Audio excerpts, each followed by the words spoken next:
Wave goodbye to the Constitution. Open the door for something better. On June 24th, 2025, the Supreme Court ruled that people can be alienated from the rights protections within the Constitution. This changes the role of the Constitution from being a bedrock upon which law is built in the U.S. to a fluid tool for power, a weapon that can be molded and shifted by authority for its own means. If who falls under the protections of the Bill of Rights can be decided by those who hold a societal monopoly on violence, there is no self-evident entitlement to due process.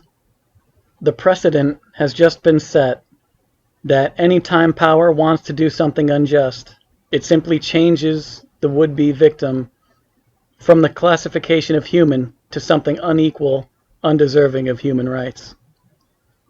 I assume, if you're reading this, you understand how much potential for harm this decision spotlights. But I want to show you a silver lining. The Bill of Rights has been woefully insufficient since its onset. The articles consolidate too much influence into too few hands and supports several conflicts of interest that have only been more prevalent and exploitable within the past couple hundred years. Society has changed in ways the authors of the Constitution could not have imagined. For example, housing firms monopolizing as much residential property as they can to scalp that human need to the largest captive market they can strangle goes against the idea of ensuring domestic tranquility, or promoting general welfare, or securing the blessings of liberty. One thing that has to be said in this ruling to greenlight the international crime of forced displacement, in all its rabid and cruel momentum right now, is that your self-ownership is not for anyone to decide. Self-ownership is inextricably yours in every philosophical sense. Because of this, the conditions required for a safe and healthy life is what you are entitled to, and any governing body that says otherwise is a government more invested in the spoils of structural violence than it is the safety and well-being of its own people. We do not ask for rights. We assert them along with our boundaries that they will be respected and protected by our society. I just want to remind you that you are entitled to your body, its needs, its safety, and any structure that exists to deprive you of your self-ownership is one that can burn. Demolishing systems of structural violence is not an act of destruction. It's answering the prayers for safety and justice before our children and grandchildren ever speak them. I hope this reminder is empowering to read. But don't worry, this essay will not pivot into appealing to the trillions of revolutionist cells that compose your body. I know there's been a deep yearning for a more gentle world throughout the depths of your experience, but that's not what this essay is about. So for now, let's set aside the abject violence of the recent outrageous 6-3 Supreme Court ruling. Let's set aside the talk of revoking birthright citizenship and what it implies to live in the kind of country that considers some infants are illegally born and therefore criminals upon their first breath. Let's instead focus on what the Constitution is, what it claims to be, what it actually protects, what it fails to protect, why it was never legitimate, and most importantly, how much better a new bedrock foundation for U.S. law could be. The Constitution is a piece of paper. It doesn't have any sacred or magical properties that change the way reality operates. The reason it is so influential is because people respect the idea of having laws in place to protect themselves, their families, and their communities. The power of law and the idea of human rights never came from the Constitution. It has always come from the people who yearn to breathe free, who are compelled to seek fairness among their peers. This means you are held by something more powerful than authority. You are held by the fact that the vast majority of people wouldn't victimize others even if no laws existed. Most people volunteer to live in a way that doesn't traumatize others. This is what you can thank for the many days you've lived where no violent crimes were committed against you, not the piece of paper. The Constitution claims to be a contract, one that is assumed to have the signature of every human within its borders at all times. Well, not a single person you've ever met has signed or meaningfully consented to this contract. Imagine being taken to court because you are expected to uphold an agreement someone made on your behalf 200 years before you were born. Obviously, that claim would be laughed out of the courtroom, and for good reason. The Constitution is not a contract. No one is consensually bound to it. So the violence required to subjugate people to it needs to be seriously reconsidered. For example, one conflict of interest within the Constitution is Congress shall have the power to lay and collect taxes. This means that the people who decide how much money is to be extracted are the ones who can mobilize soldiers to take that amount from people who, again, never volunteered or consented to this agreement. Now, most people are happy with the idea of taxation as a means to fund the public well-being of others. So, it is very possible to have people consent to such a program when they come of age and are able to enter into such a contract.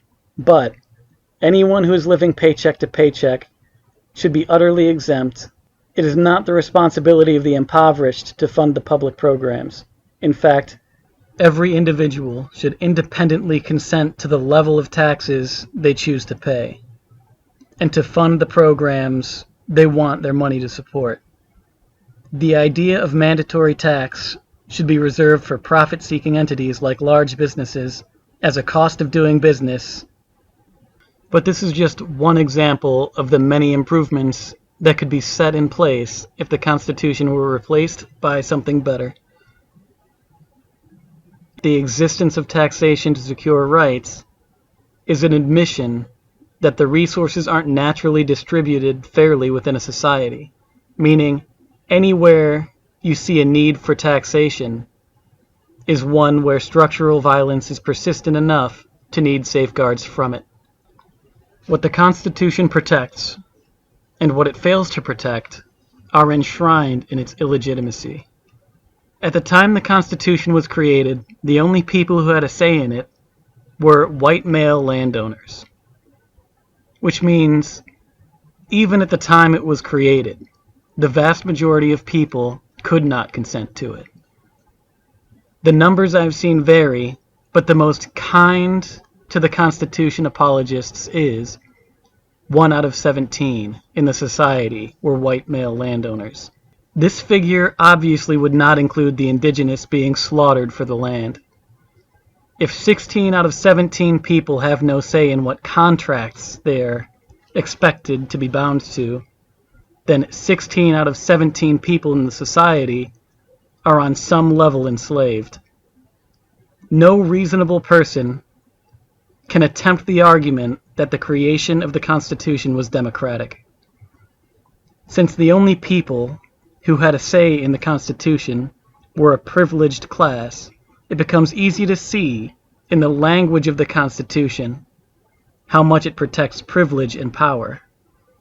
What's dangerous about using law to protect privilege is that the majority of law-breaking arises from the disparity of resources we know as poverty. This means that privilege protections are also protections for the disempowerment of people. That means that the law itself is something that is built to facilitate structural violence.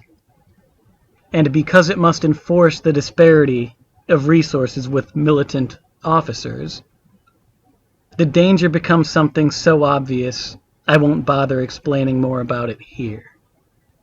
I do want to quote Voltairine de Cleyre here, with many ellipses, but the full work I strongly recommend, in her 11th of November, 1887.